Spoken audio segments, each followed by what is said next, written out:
इस वीडियो में हम प्रश्नावली 4.3 का दूसरा क्वेश्चन करेंगे। एक बिंदु दिया है और ये पूछा गया है कि इस बिंदु से जाने वाली दो रेखाओं का समीकरण बताइए। हमें इस बिंदु से जाने वाली दो रेखाओं के समीकरण लिखने हैं और फिर ये भी पूछा है कि इस बिंदु से कितनी रेखाएं जा सकती हैं, ऐसे कितने समीकरण हो सकते हैं।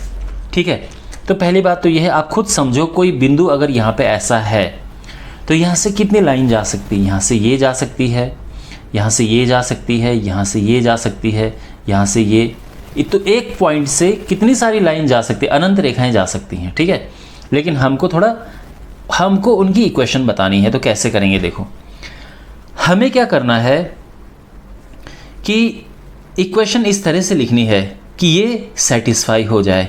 अब कैसे, देखो कैसे करें। तो यहाँ पे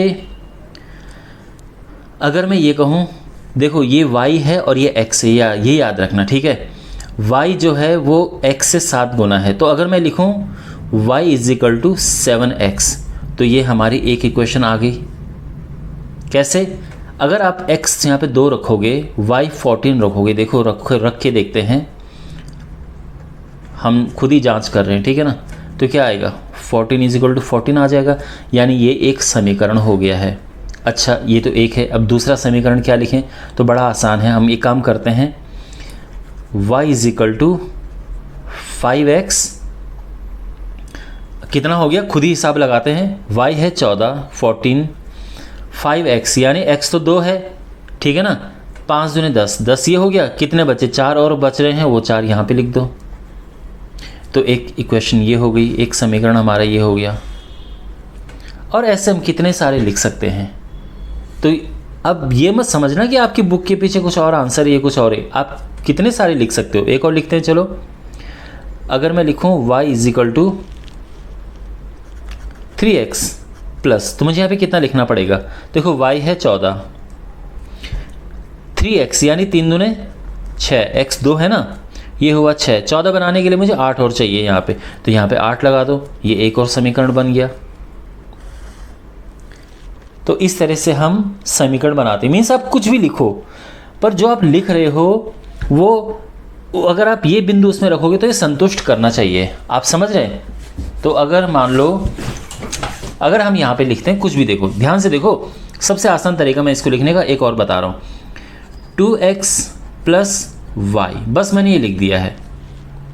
अब यहाँ पे देखो, तो x की जगह पे 2 रखो, 2 दूने 4, y की जगह पे 14 रखो, तो क्या हुआ, 4 + 14 कितना आ गया, 18 आ गया। यहाँ पे 18 लिख दो, ये एक समीकरण हो गया।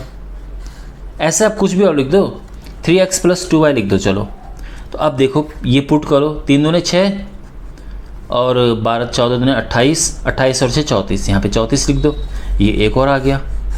तो आप कितने सारे लिख सकते हो। ठीक है, वैसे मुझे लगता है कि ये दोनों सबसे आसान हैं।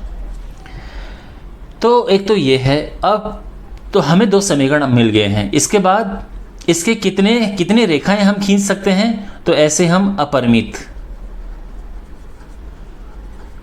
या फिर हम इसको अनंत भी कह सकते हैं, अनंत रेखाएं खींच सकते हैं।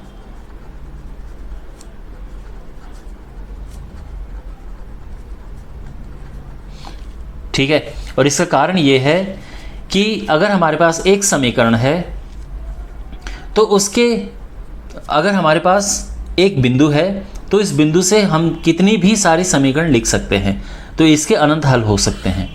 तो आई होप ये आपको समझ आ गया होगा। मिलते हैं अगले वीडियो में। Take care.